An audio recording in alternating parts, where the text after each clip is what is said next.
Hey guys, thank you and welcome to Free Thoughts.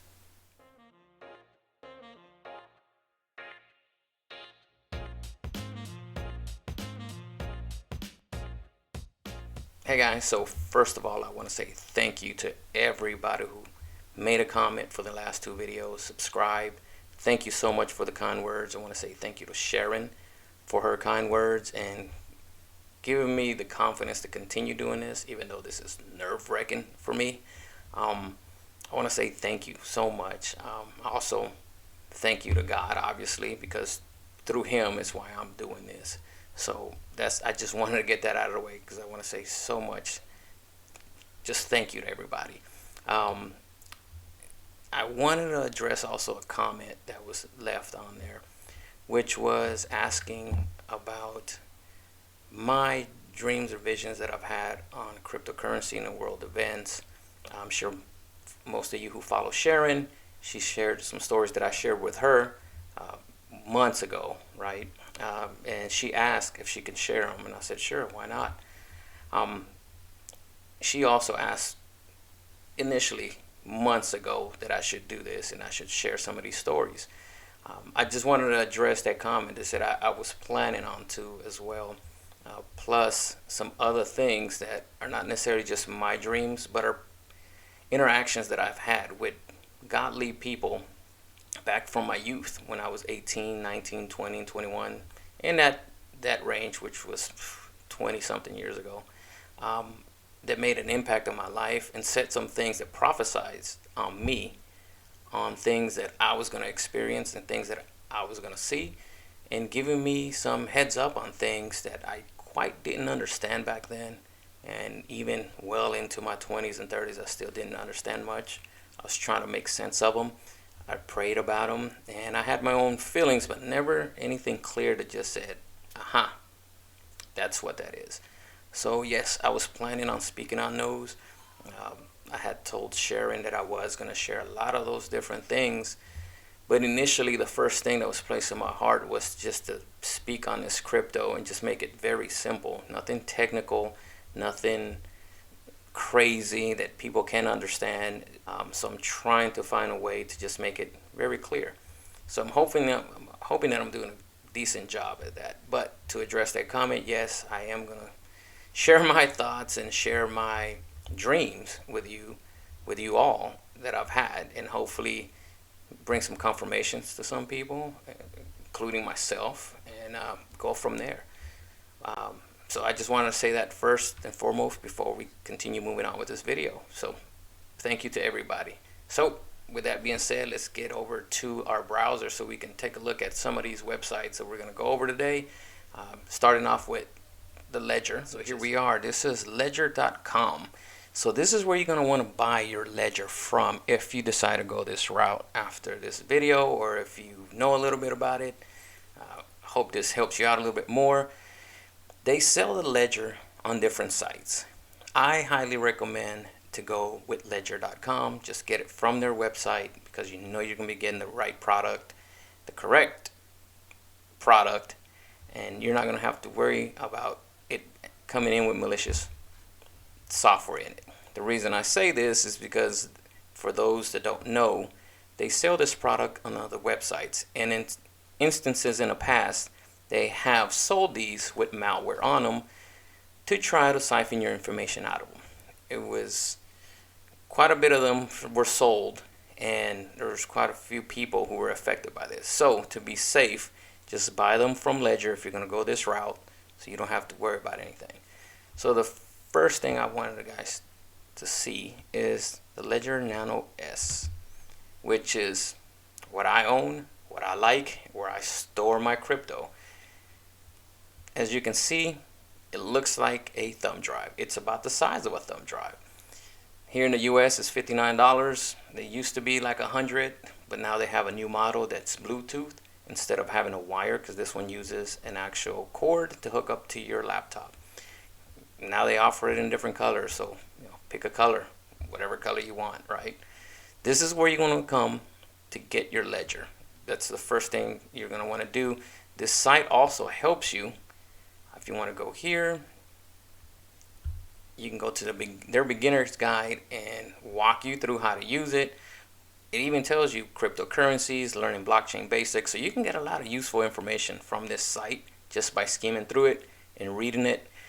You can also find information how to set it up. It's pretty simple. Once you get it, you're going to download an app to your computer, hook it up, follow the process, and you're set up. Pick the token that you want to store in there. They can hold multiple tokens. You can have multiple wallets, and it's all going to be explained to you there. If you really want to dive deep into it, definitely give the website a nice look over to get all the information you need. Alright, so the second site I want to take you guys to is Uphold.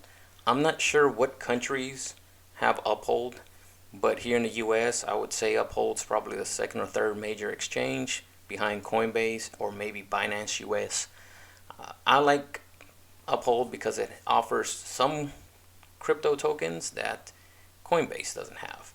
And they also offer other things besides cryptos. You can buy stocks here, you can buy ETFs, you can buy mutual funds, you can buy bits of stock, all kind of things, right? You can buy precious metals. So I really like Uphold, and their fees are a little bit less.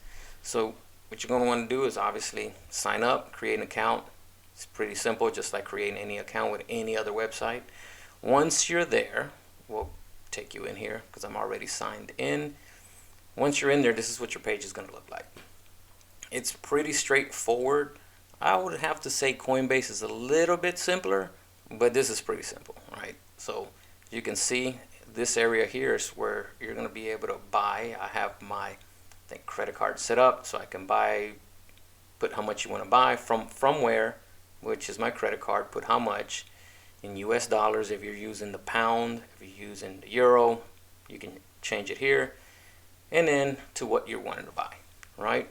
This is my watch list. It's just things that I'm looking at. But the first thing you're going to want to go to is just go to markets. In here, you'll be able to see, this is what I'm following. You can be able to see the cryptocurrencies, equities, and it breaks them down to stable coins like we discussed in the last video. Utility tokens, once they actually have utility, and national currencies and precious metals. All in one stop shop place, right? So you're looking at cryptocurrencies, you want to go here, and you can just scroll through here to see all the ones they offer. If they have this little stop sign here, they don't offer it yet, but for the most part they have a smaller pool of coins compared to Coinbase. But what I like about it is they do offer ones that Coinbase doesn't. So it's a great alternative to have besides Coinbase if you're really into a token that just speaks to you, but Coinbase doesn't carry. Here in the US, this is where I found that I like. The big key here for most of you who are listening, and if you came from Sharon's channel and you're in the US, this is the only site in the US that is selling XRP right now. As you can see here, I have it on my list for following. And you can sit here and actually buy it on Uphold. So if you're in the US, if you're listening to this, if you haven't heard of Uphold, as far as I know, this is the only exchange that you can buy XRP at. So if you really want to get into XRP, you have the opportunity, open up an Uphold account, come in here and get it while you can. This, like I said, this is the only outlet for XRP. That's pretty much it. This is pretty straightforward, as you can see, right? So if you wanted to buy XRP, click here. I'll say $20 in US, and I want to buy XRP. And I have an XRP account, and I'll get 16 and a half XRPs.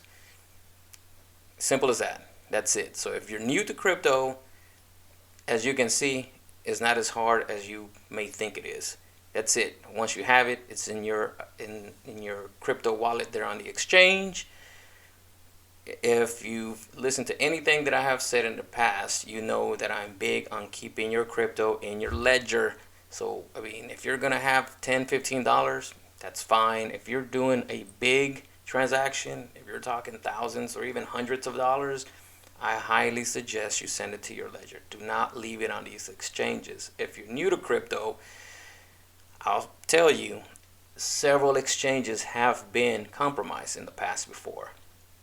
And what happens is your private key is stored with these exchanges. And if their servers get hacked, all their information, well, your personal information, all your accounts, your private key, all your customer information is going to be stolen. And they can take your cryptos from there, right? So if you want to be safe, put your money in a ledger. All right, everyone. So the next exchange is Coinbase. So this is the major exchange here in the US. If you're here in the US, if you haven't heard of Coinbase because you're new, it is the main exchange for cryptocurrencies in the US. Top compared to Uphold and Binance US. This is more than likely where you're going to want to come and do most of your purchases because it's so easy to use, and it has quite a bit of tokens that you can purchase on here. All right, so process is just like Uphold. Go ahead and set up an account. It's going to ask you your personal information, set up your payment method, so either your checking account, a debit card, credit card, or all combination of all three if you like. Excuse me. And I want to say something about your setup because I don't think I mentioned it with Uphold.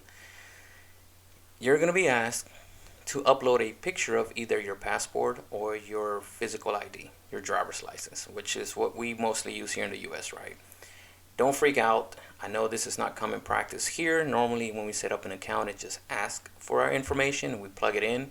They don't necessarily ask for a picture ID, like an actual picture to be uploaded. This is standard practice with crypto exchanges because of regulation. They're wanting to make sure that you are who you say you are. It'll take them a day or two to validate who you are, and then you'll be free to purchase, sell, and move your cryptos around. Once you log in, this is your landing page. The first thing you're going to want to go to is trade. And once you come to trade, as you can see, it's pretty straightforward.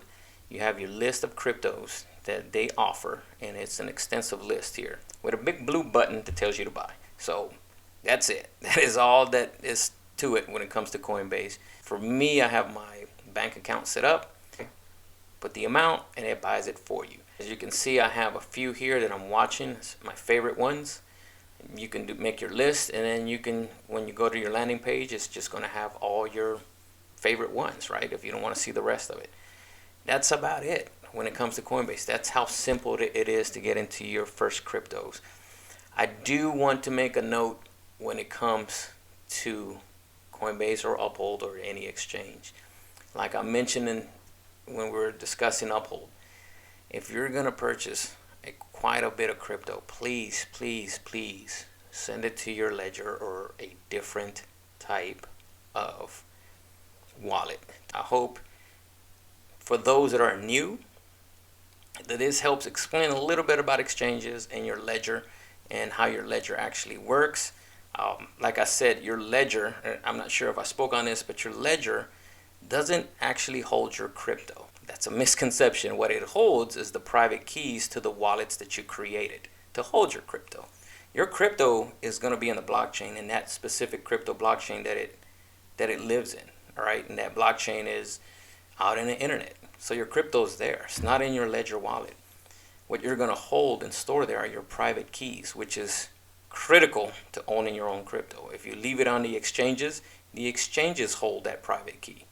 So when you set up your ledger for the first time, you'll have, I believe it's 25 words or 30, whatever the case might be, just random words that your ledger is going to spit out to you, and you need to write them down in that specific order that they spit out. They even give you a little booklet to write them down, numbered already. So in case you lose it, it gets stolen, you damage it, no need to worry, your crypto's not gone. You can purchase another ledger, set it up instead of a new ledger, set it up as a backup, and your wallet's going to be set up just like you had it. Your ledger obviously is set up with a PIN. You'll set up a PIN, so anytime you go to open it and access it and work with it, it's going to ask you for your PIN. Anytime you want to send your crypto somewhere from your ledger, it's going to ask you for your PIN. So moving on. Okay, everyone, and the last thing I want to show you guys is Metamask. Now this is a wallet, just like your ledger is a hardware wallet. this is considered a software wallet. Metamask is a very popular wallet to store your crypto. All right. The difference between hardware and software is exactly that. This one is software. You can make this as an extension to your web browser, or you can download it in itself if you don't just want the extension. And this is where you store your tokens. They also have an app, so you can download it on your phone. You can have access to it anywhere you go, on your phone, on your computer, on your laptop, iPad, whatever you choose to use, you have access to it. This gives you a little bit more protection than having it in the exchange, because as we discussed earlier, you have your own keys, your private keys. You own them. You have them on your wallet. Why I personally don't use a software wallet is because, again, it's still on the internet. Now, yes, you do have your crypto keys, right? You have the app. Your keys are stored in it. So if your phone or gets hacked, or you lose your phone, obviously they need your password, right? But if you're not techie, if you're not in this industry, you might think that it's impossible. I do a lot with security, with IT, and a lot of government work, and I can tell you that it definitely can be done. All right. So, not saying it's prevalent, but it's just one of those things you need to be aware of. So if you were to rate the different wallets, you can go with Exchange being the absolutely most unsecure, even though it's secure. But if you were to rate them, an exchange is the most unsecure way to hold your crypto for long-term hold. All right, you're obviously going to have some in there if you're trading, if you have stable coins. It's safe. Like I said, I don't want to take that away from it. I don't want you to think that it's not safe at all, that somebody's going to steal it. It's not. But I just want you to be aware there have been instances. Software, I would say, is the second layer.